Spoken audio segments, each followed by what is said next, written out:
final session of today of the 2026 Poverty Stoplight Innovation Week.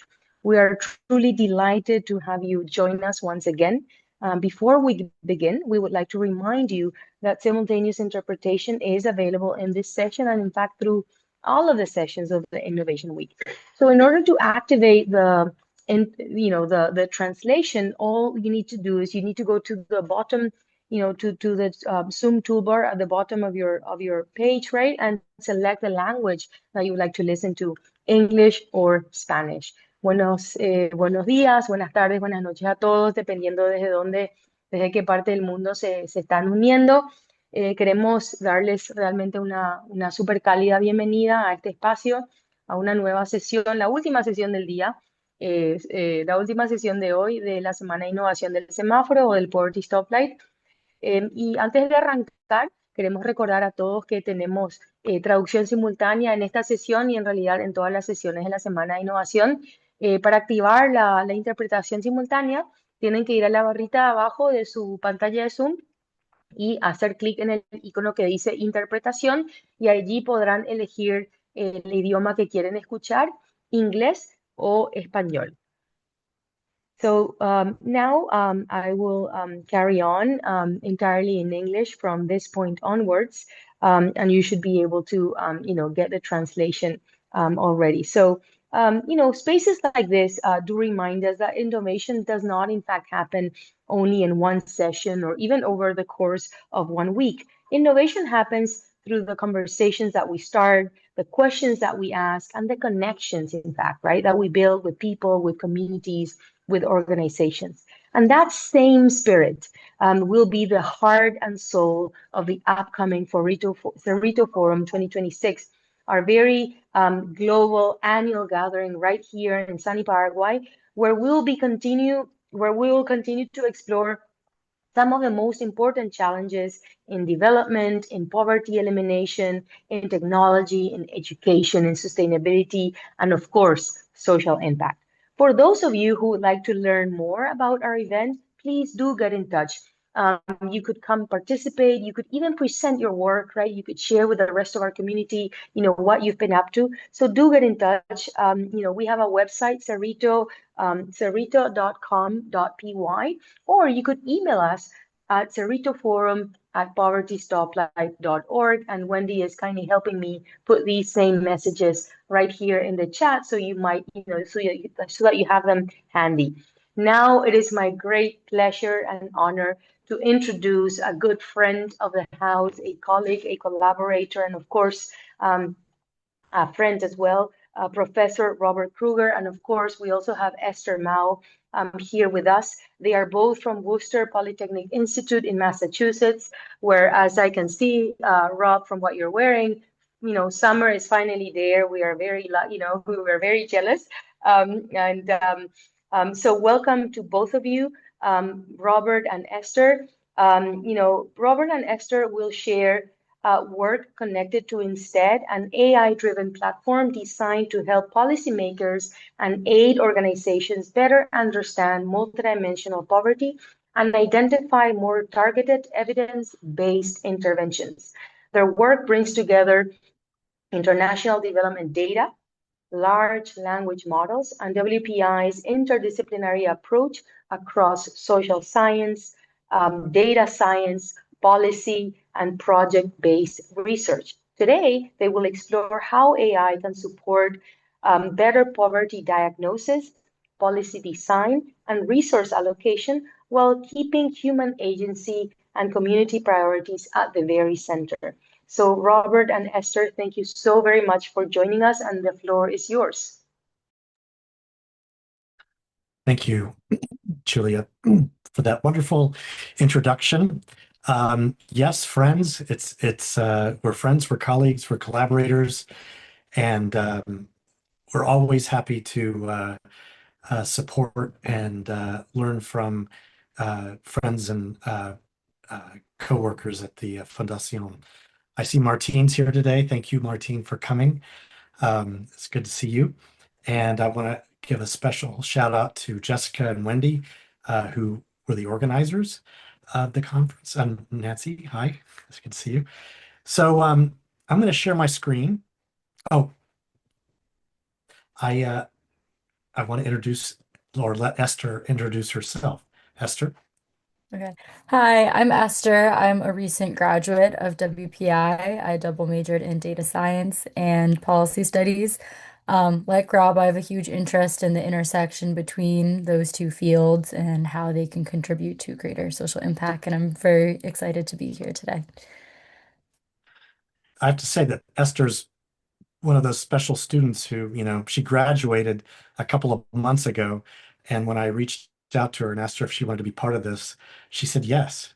So it's wonderful to have her here. I should also say that Professor Raha Marafa was part of this project and supported and was not able to join today, but we will uh, try not to say anything that she doesn't like. Would also be remiss if we did not acknowledge WPI, but more importantly, the John Templeton Foundation, who has supported this research over the last year. So what we want to talk about today is thinking about can we create robust large language models that support poverty elimination? And can we do that using existing models? Well, that's kind of our guiding question here. Um, can we use generative AI to create a tool that better supports families as well as frontline workers and policymakers in overcoming deprivation? That's our open question. Before we dive into that and talk about our project, I wanted to get everybody on an equal footing, if you will, and have some shared concepts that we could, that if when we get into a discussion, we can have at our fingertips.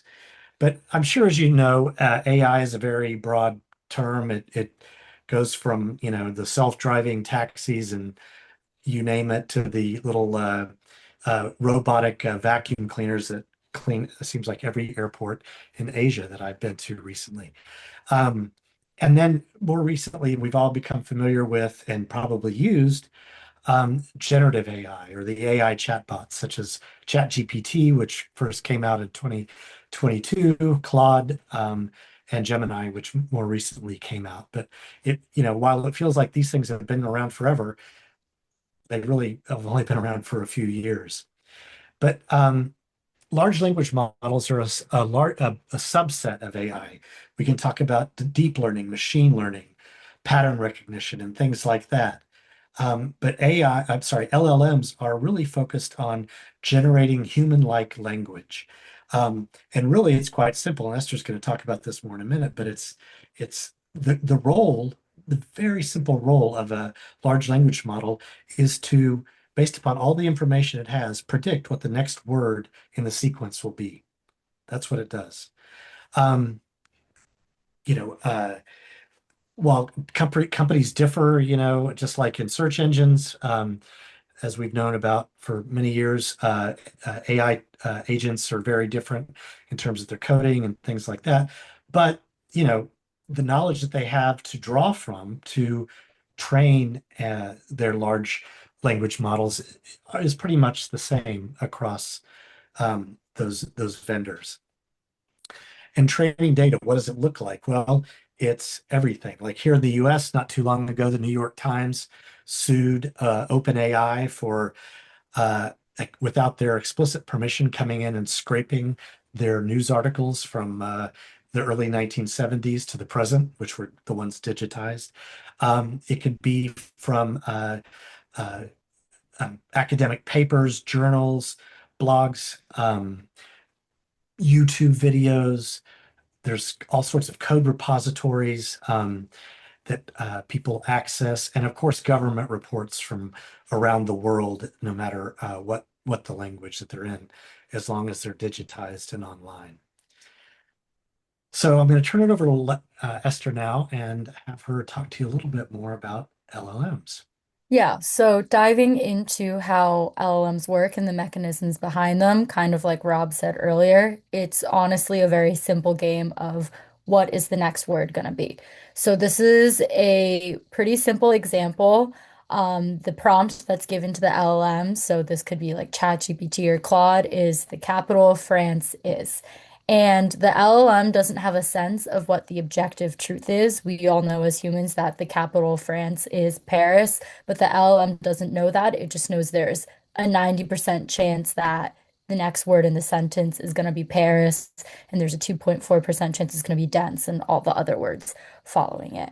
So honestly a very simple mechanism. And when we go deeper into how we exactly train LLMs, there's a few key steps. So the first step is tokenization, which we're not going to get too deep into. Tokenization essentially breaks all that training data into something that the model can understand. So it breaks those sentences and paragraphs into a format the model can take in. And then as the model takes in all of that text and all of that raw data, it starts to learn the patterns between these different sentences and all the different content. And it starts to learn the weights of different words in different contexts and starts to pick up on those patterns. And all of the complicated math and everything kind of happens inside that model.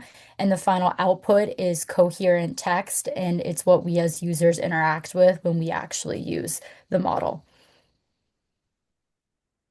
So the big takeaway from all of that is that training data is really, really important, and the quality and quantity of our training data can make or break how well the LLM performs at the tasks we want it to be able to complete.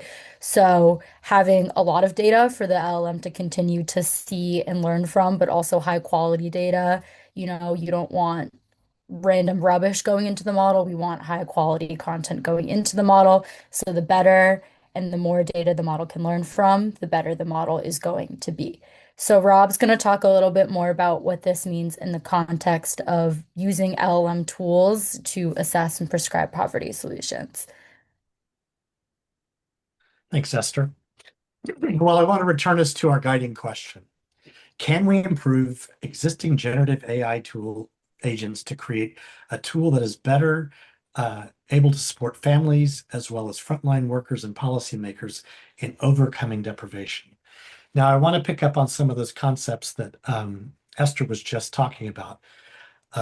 Tokens, training, attention mechanism, and text generation. We're not going to talk about tokens, but I can just say for those of you who've been around long enough to use Excel, doing a token is like breaking every piece of data into a different cell. So if I were to do my address in an Excel file, I would put 35 in one cell. I would put the name of my street in another cell. I would put if it's road, boulevard, avenue in another cell, my state, my zip, my country. So that's tokenization, breaking data apart so it can be used by the system to recreate. But the training, it starts to get a little bit, I mean, we could spend a lot of time on tokens, but training gets really sketchy because current AI relies on existing knowledge. It does not know what we do not know yet. And in fact, as Esther said, it might not objectively know if Paris is the capital of France. If you were to say, what was the capital of France during World War II, it might say Paris instead of Vichy, because there's not enough information out there to inform it. So all of the knowledge that is out there is what AI agents use what we use to train large language models. Now, I can tell you the first question that I ever asked AI, ChatGPT, was, what is the history of science and technology in sub-Saharan Africa? And the answer it gave me started with the Portuguese. What's wrong with that? Science and technology have existed in sub-Saharan Africa for over 1,000 years, but because it's the culture, through the culture they hand it down verbally over generations, it's not necessarily written down. And it's certainly not digitized and put on the internet, where stories or historical accounts of the Portuguese arriving, in what's now Ghana, might talk about technology, and especially as they moved around the Horn of Africa. The Cape and the Horn of Africa after that. But then when we think about attention mechanisms, we have to also think about what the limitations of those are. Data was collected in a vacuum. So what that means is oftentimes, like if we look at poverty data in particular, it's collected primarily from the top down. Experts assume they understand what someone is experiencing with regard to their poverty, their situation, and possibly even what we can do about it. So an example of that in terms of poverty might be that, and this is a real example in one of the other models that we were working on, is that through the DHS, the Demographic Health Survey, we often found for Rwanda that people, surveyors were concerned about people's housing. They said that their housing is substandard. It needs to be addressed. When we looked at that vis-a-vis the poverty stoplight, we found that, well, housing wasn't a priority. So there's this notion or this imposition, if you will, of someone's values that gets sort of taken up through these types of surveys. And then analytical frameworks and techniques can't capture dynamic multidimensional poverty. Oftentimes we're looking for one thing. We're looking at income, we're looking at health, we're looking at gender-based violence or things like that. But we don't necessarily, and the people using this information, whether it's organizational or technological, don't necessarily ask questions across these different domains, which everyone probably in this call knows so well. And finally, we get to this seemingly unproblematic place of generating text. The model generates text based upon specific context. But what happens if it's the wrong context? What happens if it's out of context? We get the wrong answers. I was talking to Larry Reed the other day, who's in Thrivelights, the executive director for Thrivelights in the USA, and he was saying when he uses ChatGPT to identify poverty, the color of poverty in the United States is black, i.e., African American. But we know that, in other words, the images that come up, the examples that come up, the data that comes up is representative of that. So the idea is that if we have the wrong context where we're deriving our training from, we're going to get the wrong answers. So to answer our question quite simply is no, but we have to create new generative AI based upon concepts and data from multidimensional poverty, existing and expired programs, investment portfolios, and most importantly, family need. What people say that they need themselves rather than what experts might think they need. So going back to Esther's diagram earlier about Paris, we see that word associations are critical for predicting the next word. As she pointed out, it's true. Paris is the capital of France, and this is something that I imagine somebody would argue with, but most people won't argue with. But in terms of poverty, current LLMs don't have the vocabulary to develop appropriate word associations. The word associations we see are, in terms of poor, not poor, somewhat poor, not neutral, etc.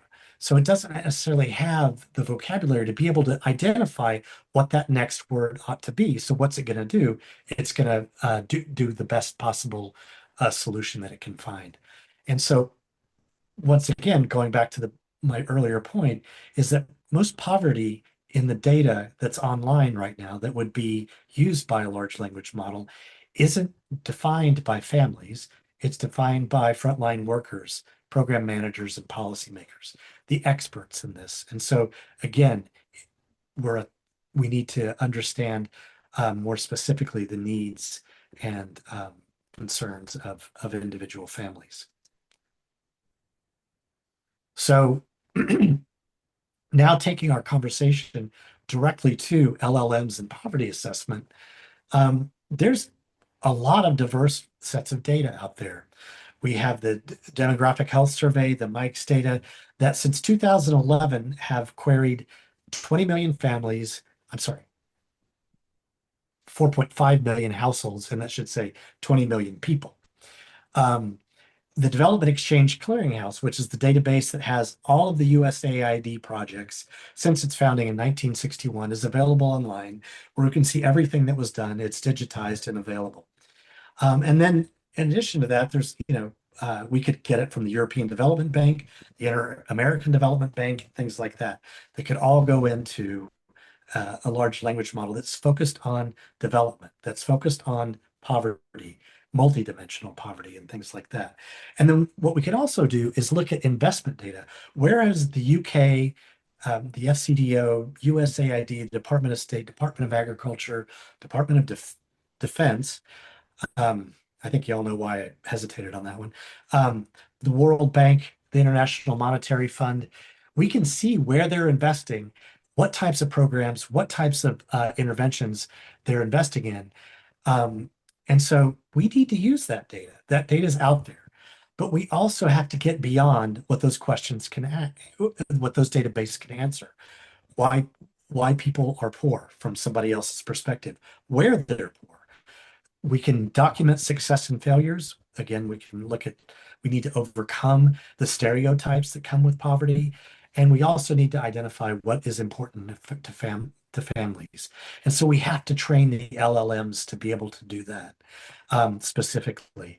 And that's what we're going to talk about now is our process for doing that. Yeah, so like Rob said, that was our novel and overarching goal for this project. We wanted to use specifically curated poverty data that was also created and defined by families themselves to feed into a new LLM that was targeted towards specific poverty questions. So we wanted to look at how this newly trained LLM's understanding of poverty would differ from a more generalized model that we're used to, like ChatGPT or Claude or Gemini. So in order to accomplish this, we had four primary data sources. The first one, DHS or MICS used the Multidimensional Poverty Index to assess different families. So we used all of that family survey data. We also used the DEC or the USAID Development Exchange Clearinghouse, which Rob just brought up. So essentially an archive of all documented USAID projects since its opening. And we also had that investment data that Rob mentioned. So that documented foreign aid expenditures from the US, the UK, the World Bank across the world in a certain time frame. And then finally, we wanted to use Poverty Stoplight data, which hasn't really been used in any kind of LLM project or generative AI project before. And as we all know, the Poverty Stoplight is unique because it allows people to define their own data and kind of their own standard for poverty. And we thought that would add a level of nuance to our model that previous models haven't had before. So in order to accomplish this, we first had to fine tune what we call a vanilla large language model. So it's just a basic LLM. It's not trained to any industry or domain specific knowledge. And we fine-tuned it on the investment data, the DEC data, and the DHS data that we just talked about. In order to accomplish fine-tuning, we essentially show a model 80% of a data set and let it learn, try to figure out all of the patterns between all of the data it's just seen in that 80%. And then we show it the last 20% and see how well the model can apply the patterns from that initial 80% to the remaining 20%. And we usually accomplish this by giving the model a task so it can learn, did I perform this task correctly or incorrectly on that remaining 20%. So for the DHS data, this is the task that we used. We gave the model a description of a family and its status and the different MPI indicators. So, does the house have access to clean drinking water? Do they have access to cooking oil? How many years of schooling has the average child in that household received? We gave the model all of that information, and it had a simple job to classify the family as poor, very poor, or not poor. and that was the output of the classification label. And we repeated that process with a different task on the different data sets that we used to fine tune. So after we fine-tuned the model, we wanted to test it on new tasks that the model hadn't seen before. So one of the tasks we used was we wanted to introduce the model to new deck data it hadn't seen before. When we trained the model, we gave it exclusively Rwandan deck documents and deck projects. This time we wanted to see how the model would respond to deck projects in the Philippines. So we fed the model a summary of a development situation in the Philippines and wanted to see if the model could prescribe an intervention for that development situation. We then compared the model's predicted output to the actual intervention that USAID undertook to address that specific situation. And then this is an example of one of the model's output. So the top portion of that screenshot, true, is the actual intervention that USAID used for that development situation. And then the bottom portion under labeled pred, is the predicted intervention that the model gave to address that development situation in the Philippines. So as you can see, the model is able to capture the general essence of the intervention, but it still lacks some of the nuance that we would have liked to see in the original true ground truth label. But we didn't train the model on that much data because of time reasons. It was a pretty limited set of training data. So the fact that we were still able to have such a promising result on limited training data is really promising. And right now we're working on expanding the amount of deck data that we give the model at once. And the idea is that the more training data the model sees, the better its output it's going to be, and the more nuance it's going to be able to put in its predicted interventions for a development situation.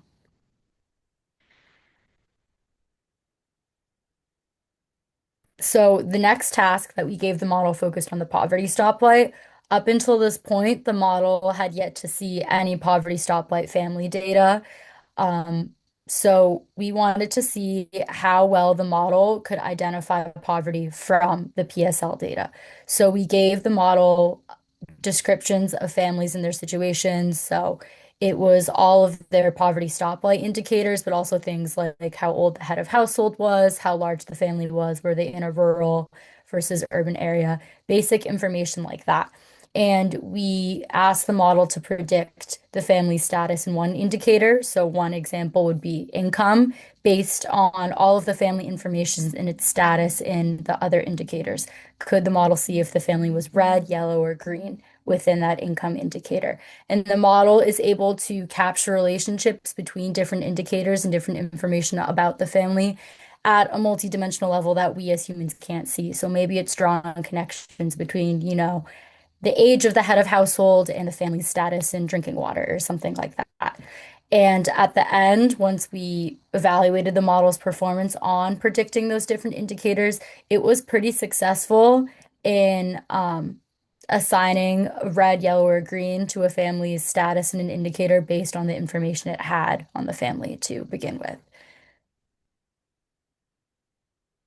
Okay, excuse me. Before I get into the final slide here, I just want to sort of provide a quick recap. So we started with a vanilla model, which means it's a model that that people spent years on creating the basic AI agent, but it doesn't know anything.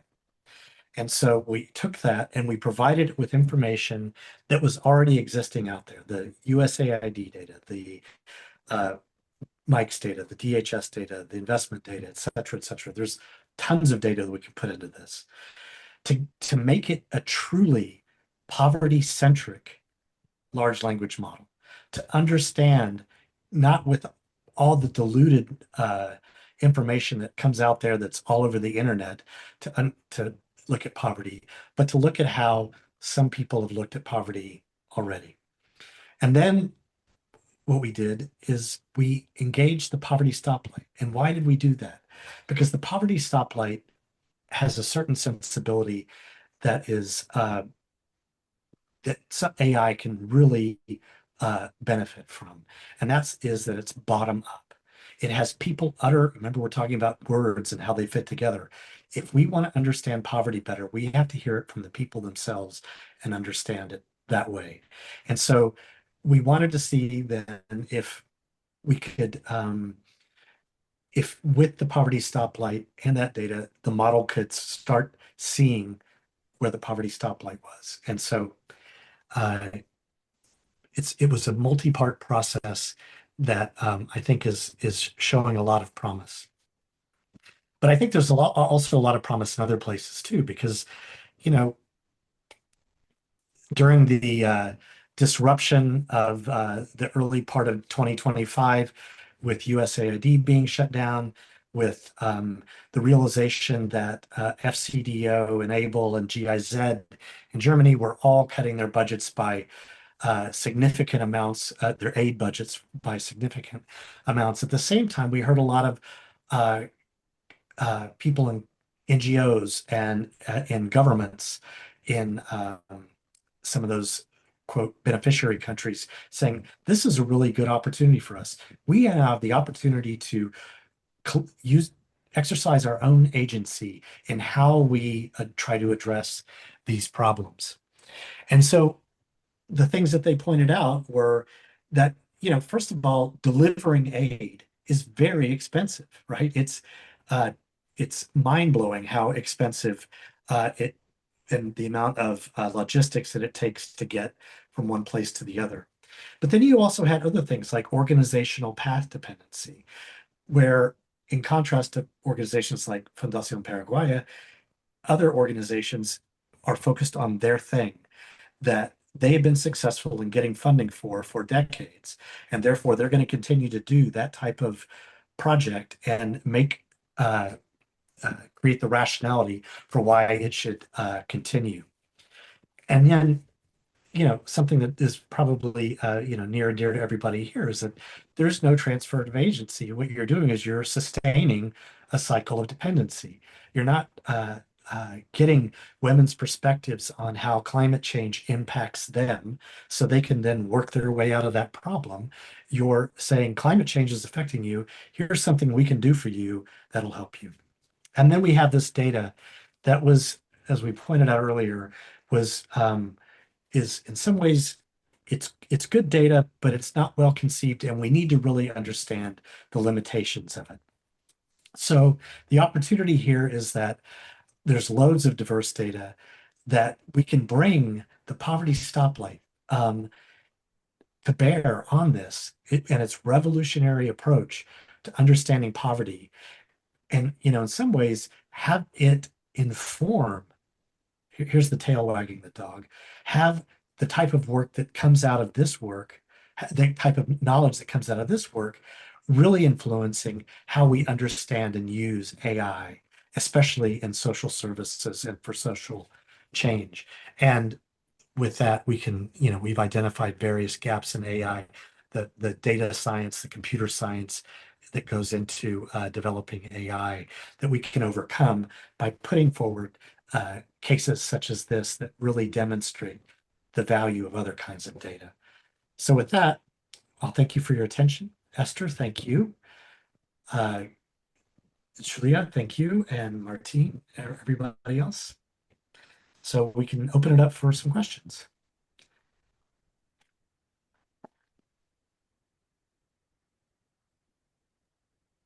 Brilliant. Thank you so much, Rob and Esther. I think, we're all still thinking about, everything that you've explained. It's a lot for all of us, I think, or for many of us to take in.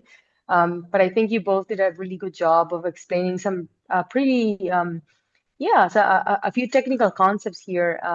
But I think the examples really helped. So everyone, if you're still with us, feel free to turn on your microphone and engage with Esther and Rob. They are both very kind, very lovely people, and I'm sure they'll be very happy to take your questions. If you prefer, you can put them in the chat, and Rob and Esther can read them out and give you their 2 cents, their answer, and don't be shy. And yeah. Well, this is Rick. And I am representing WPI with my sweatshirt here. Hey, Rob. Hey, Esther. Thank you Last very time I much. saw you had a Paraguay football jersey on, Rick. I did, and now it's just WPI down here in Paraguay. Sadly, there's no point in wearing my Paraguay jersey anymore. I had a question that's kind of down in the grass. Esther, you said something about comparing the predictions with the reality in terms of correlations between what your models are predicting and what you're seeing in the poverty stoplight data. And I was wondering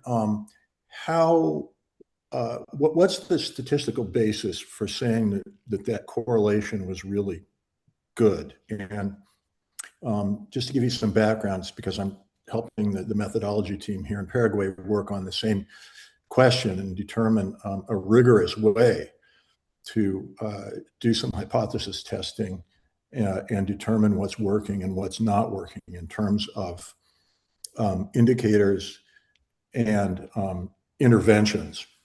So when you say it correlated really well, Right. what's your Right. stats? Yeah, so that's a really good question. And that's a question that our team had to answer when we were kind of figuring out how we wanted to evaluate our downstream tasks. So, to answer your question, there honestly isn't a real statistical methodology when we test. Are you referring to the Philippines? Yeah. So when we Yeah. tested the model on the Philippines situations, it was a pretty small sample set that we used. It was like 50 documents because the process that we use to scrape the document and summarize it is very tedious and we were running low on time. But we didn't get the chance to create like a statistical comparison. We just kind of looked at what the model output, and because there are only like 50 examples, we as human or domain experts could flip through the results and see like, is the model capturing the nuance? Like it was based on our own evaluations. We were also stuck on how to determine like a ground truth for the model to learn from, which was hard because the data is so nuanced. It's really hard to quantify different uh, development interventions into a really easy to process and measurable format. But yeah, we just kind of evaluated as humans whether or not the model answered the question well. Okay, great. Thank you. Yeah.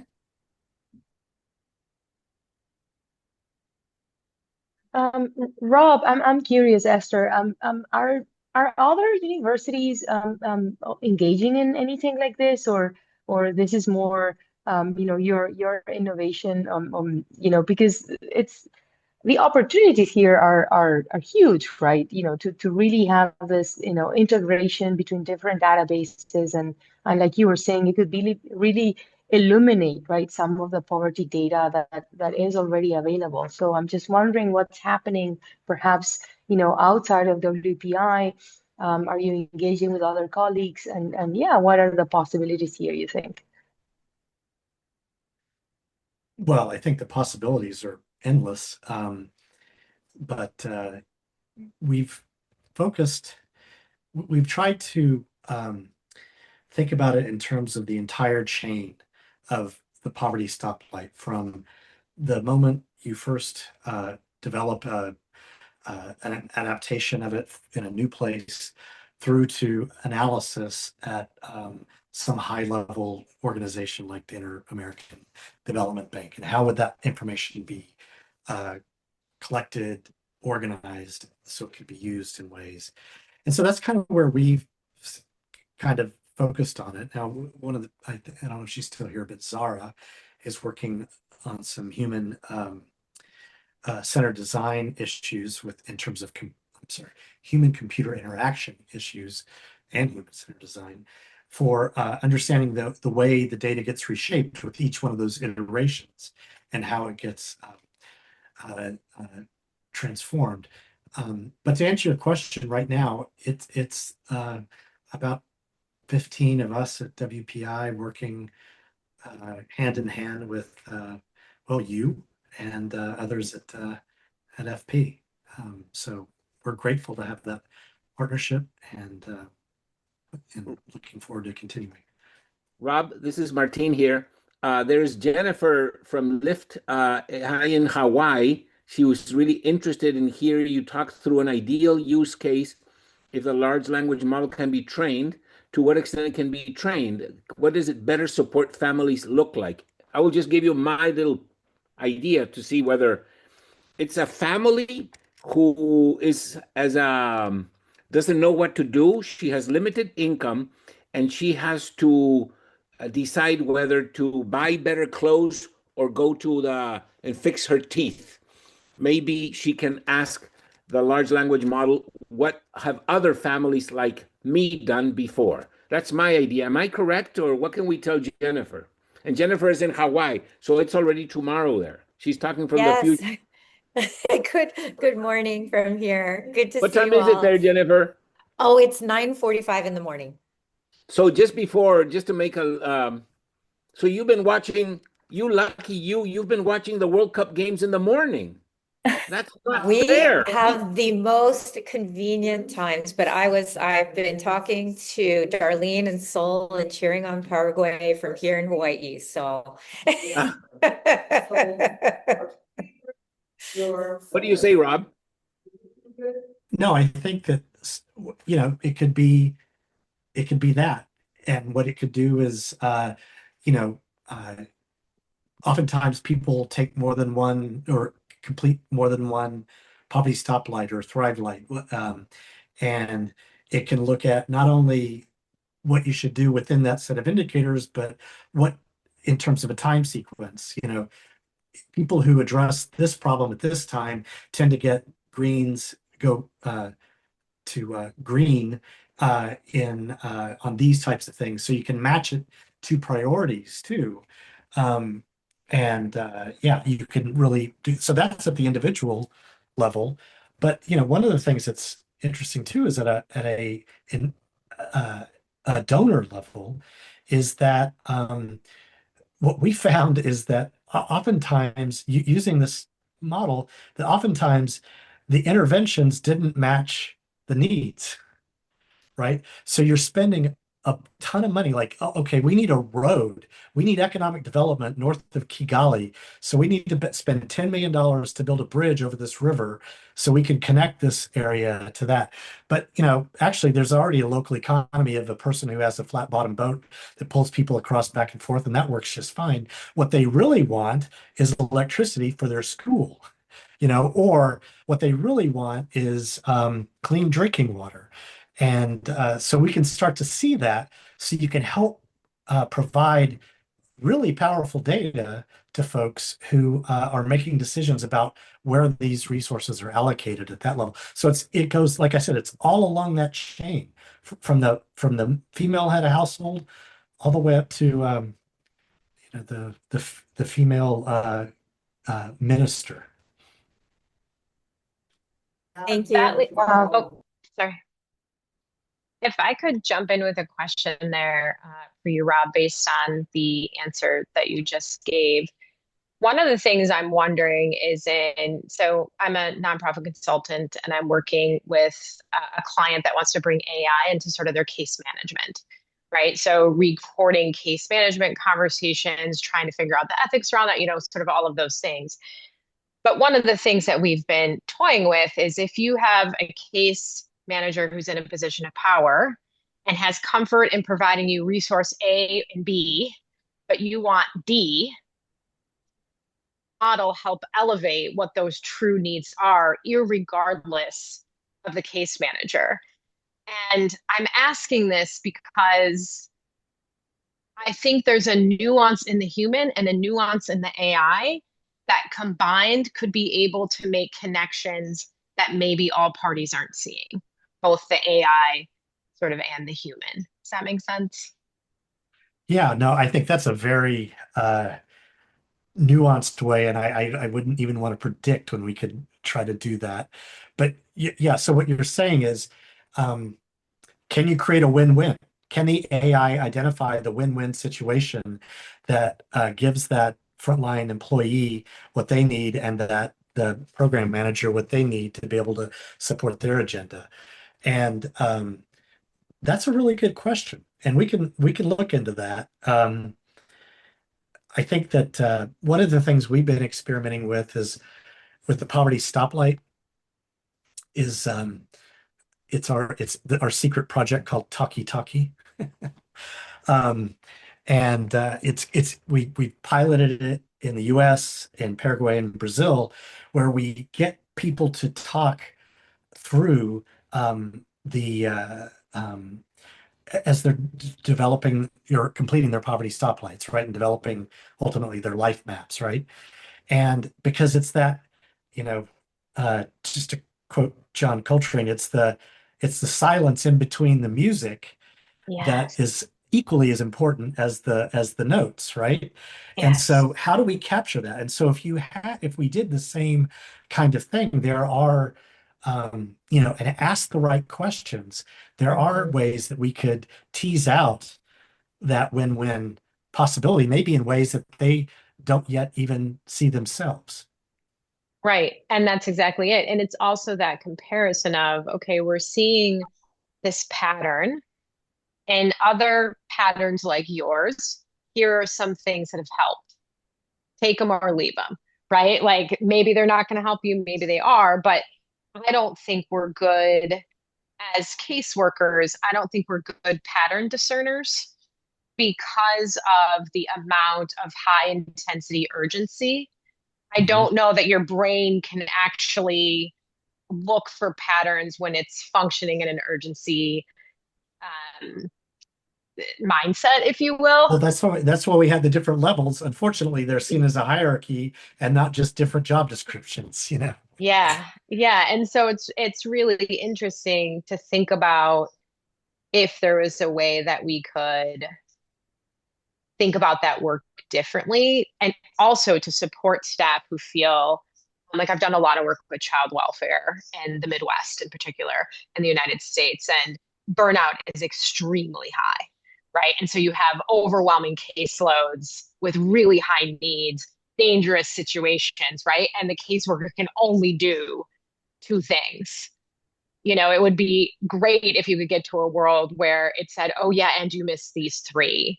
That could have been a predictive element to this. But also, I say that with the biggest cone of caution, because we also need to have equity, and predictive models have gotten us into a lot of trouble in the past with But what it could bias and do is, inequities. imagine this is with that caseworkers out with one of their clients, and they're talking, over time, over a few months, they record their conversations, and that information automatically gets uploaded into a database. You can have that summarize, those multiple interactions in ways that the AI agent can see the patterns and tell the person with not tell, but inform the Suggest. person. Yeah. Suggest. But you gotta have, but again, it could be all wrong, right? Because Right. the AI can screw it up, Yep. Yep. So And it's sort of like thinking about like a good coach or a good supervisor. They might not always be right, right? But they yeah, are supporting some of that framework for you to be able to get that learning and that understanding and to ask. One yeah. thing I would love to see is that maybe we don't believe AI is absolute truth, but maybe it spurs additional questions that we should dig into. And we should ask, is this right? Right? Is this correct for you in X, Y, and Z situation? So, we're toying with on our end with my one client here in the Midwest is trying to do what you just said, Rob, is capture all of the case management, sort of run a study for a year, get as much data as we can, and then start to look at correlation and causation. And can we? And are people's instances of poverty in rural Midwest America too different to be able to create those connections? But maybe they're not. So this is Rick again. I'm going to try to avoid overstaying my welcome here, but Julia, you started something that's got my brain working and I can't keep shut up. And that's more, how do you localize these LLMs? And more specifically, I mean, So the inputs you get come from all sorts of places, different languages, which that's relatively easy to deal with, but sort of the idioms of languages, and the LLM can get it wrong because it's even just in a different part of the United States in understanding the question. And then I think the example that you used, Rob, of the outputs that it comes up with, that you say, well, how do I want something to get across the river, and depending upon what the LLM is looking for, it can say a bridge because that's what it was told to do. But if there's a guy there, like you said, that has a boat that can be a ferry, and that is appropriate for that area, then my question is, how far are we from having LLMs that can actually choose, they can understand the questions in a local idiomatic way and provide an answer that's appropriate for the region in which the question is being asked? I'm just going to jump in, Rob, Esther, and add, because we had a very similar question. And thank you, Rick.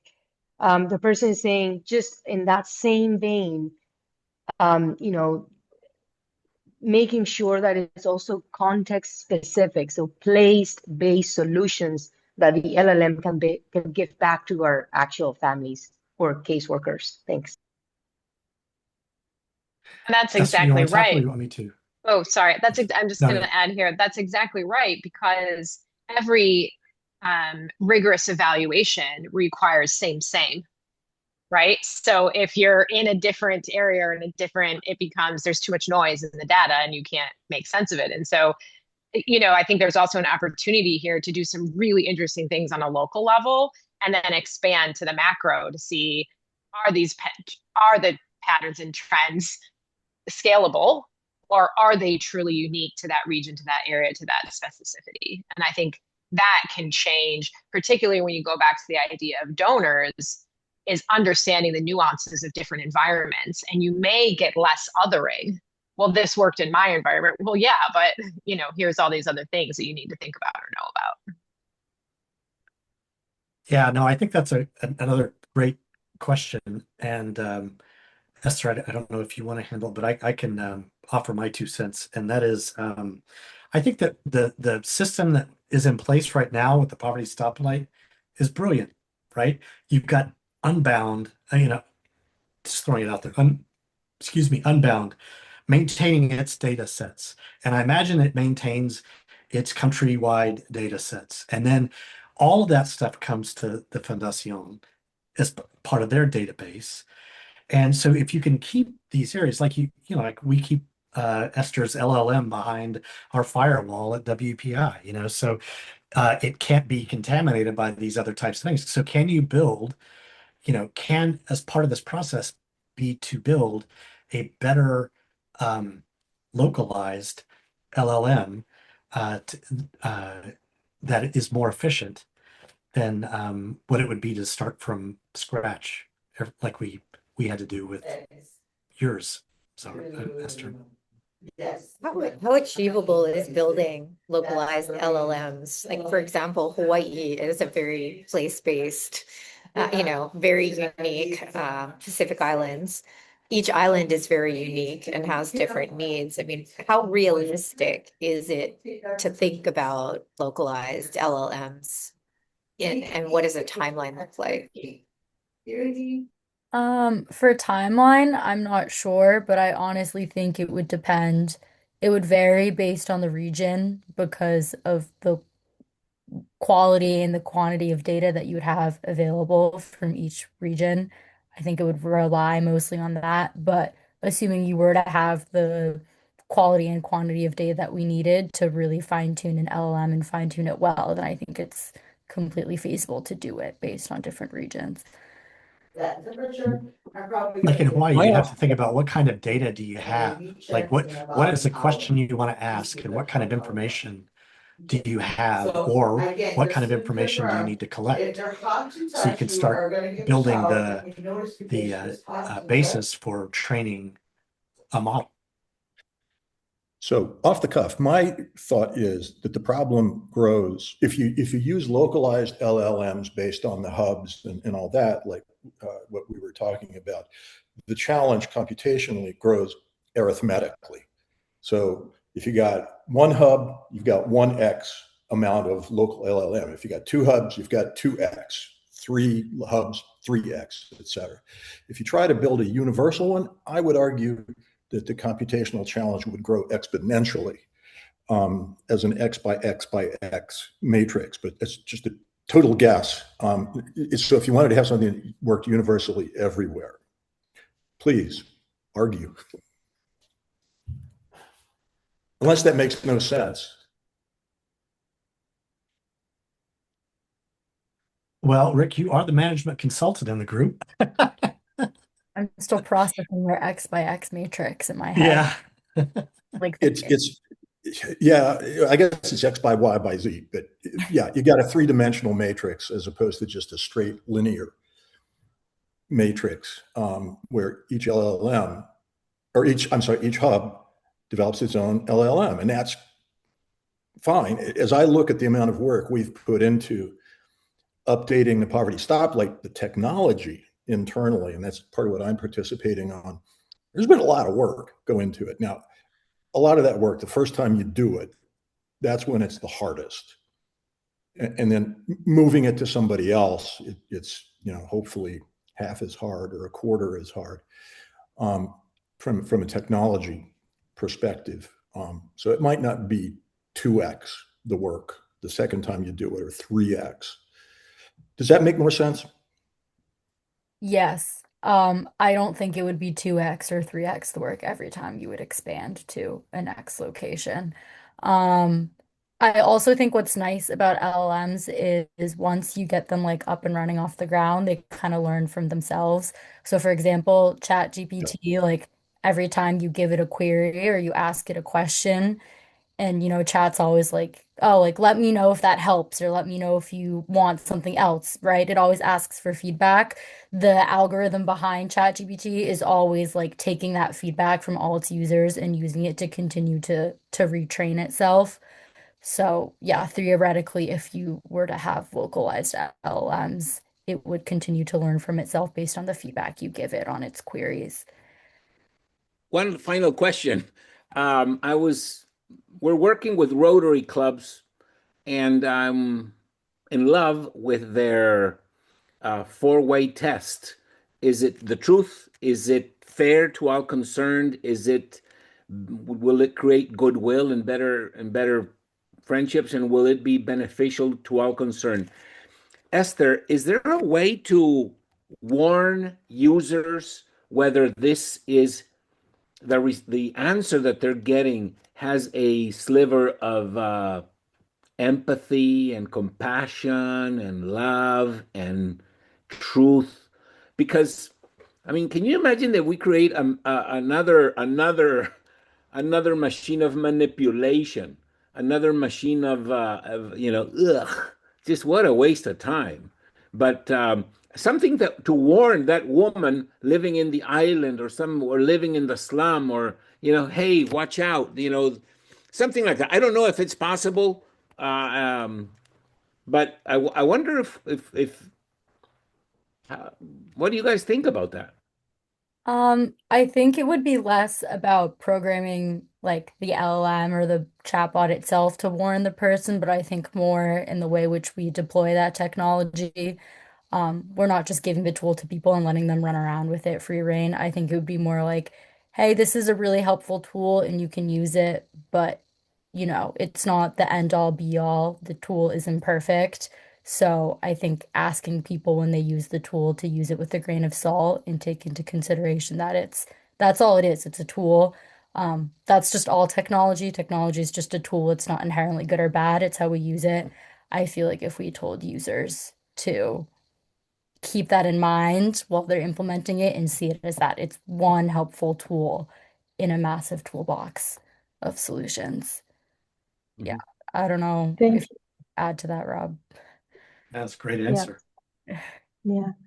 Thank you so much, everyone. We are literally at the hour mark. Unfortunately, we need to end it here. But Rob, Esther, I think you got enough curiosity going in all of us that Rob, we should, we should follow this up with, maybe I don't know, a practical research seminar or something, right? Because you've certainly awakened the appetite of this group, and or maybe hopefully at Cerrito Forum we could do a one more session on LLMs, and what we can do with them, what the possibilities are. I mean, I don't know, Martin, maybe I suggest we do the workshop in Hawaii, right? Because if we're gonna do it, we should do it in Hawaii. Is it's Yes, Where, where, please. where, You are very that's my vote. welcome. You're very That's my welcome. vote. We'd be happy to host you. any place where a game is played at 11 in the morning and not at 12 p.m. Exactly. When you have to work the next day. Yeah. Thank you. So we okay. So there's I think we're all in agreement. Hawaii it is. Next destination. No, but in all seriousness, thank you so much, Esther, Rob, for a wonderful session, breaking down all of these very technical concepts into language that any of us can understand and follow. No easy task. Thank you to the rest of you for engaging so thoroughly with a session. And the good news is this. The good news is that tomorrow, of course, we are back with more. There is not one, but 3 really good sessions tomorrow. We're going to get going in the depending on where you are, first session on the new Poverty Stoplight mobile app, which has just been relaunched, revamped, exciting stuff.